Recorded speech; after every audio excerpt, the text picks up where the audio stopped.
The federal government has on Tuesday inaugurated the 37-man tripartite Committee on National Minimum Wage with the mandate to recommend a new national minimum wage for the country. So Nigerians says both the committee and the federal government must be innovative to ensure that they consider the effect of the minimum wage on the economy. Galaxy TV correspondent Bosan Yakusak filed in this report from Kaduna.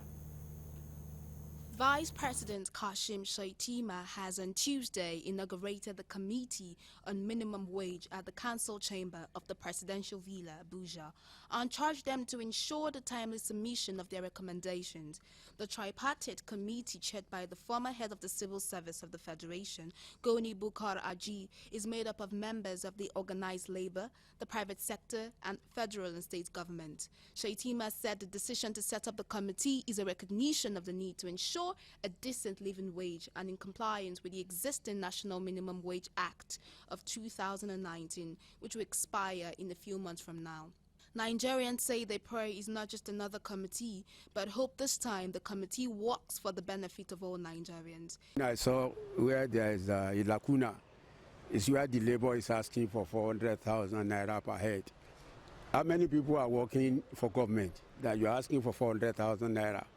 Assuming 400,000 naira is given to somebody who works in government, parastatal ministry and the rest of them, what happened to other people that you are now demanding for 400? So this is where you are going to know that some of the people that are actually leading the workforce, they are not focused. What we are thinking the labor should have done, sit down, don't make any noise about the amount of money you want now. Sit down with them, look at the economy of the country. The people that promised to pay 35,000 naira, that it has become a lot of problem because of the economy, not because they wanted to do it. The thing to do is to look into how can we solve the problem of inflation before increasing the the minimum wage. And that is why for some of us, we've always been saying that it shouldn't be a thing of we want to compensate people by giving them ministerial appointments.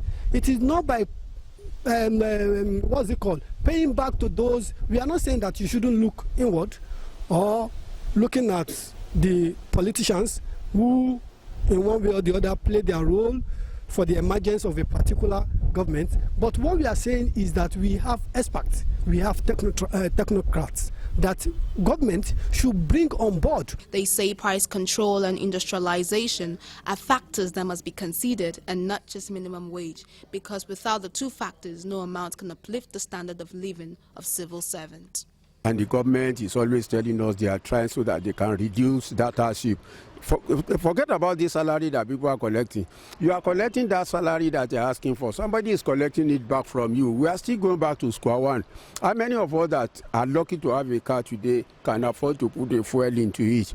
Look at those things, because those are part of the labor or something. You have to fight for the people, but you are just fighting to less than 1% of the people you are asking for 400,000.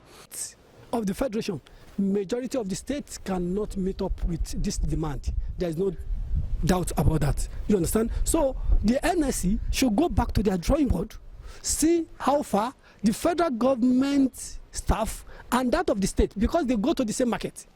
If I'm a federal government staff and I reside in Kaduna here, and you are a state government staff and you reside in Kaduna here, we go to the same market.